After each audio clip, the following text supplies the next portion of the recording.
Hej, hej, moje ime je Diana in sem velika zagovornica branja pravljic našim otrokom. Sem tudi mamica 6-letnemu Timu in do tega trenutka sva skupaj prebrala vsaj 2000 pravljic. Prav ste izračunali, vsak večer prebereva vsaj eno pravljico. To je rutina, za katero sem si želela, da bi jo Tim ponotranil in nekako vzel za svojo.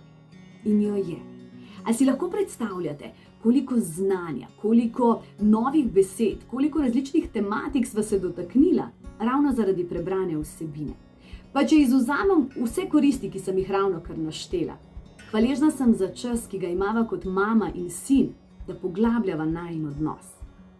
Zato, dragi starši, berite svojim otrokom. Berite vse do trenutka, dokler ne bodo znali brati sami. Kajti, tako malo je potrebno, a tako veliko je vredno. Kajti znanje naš srček bogati in kdor ima veliko znanja, manjše njegove so skrbi.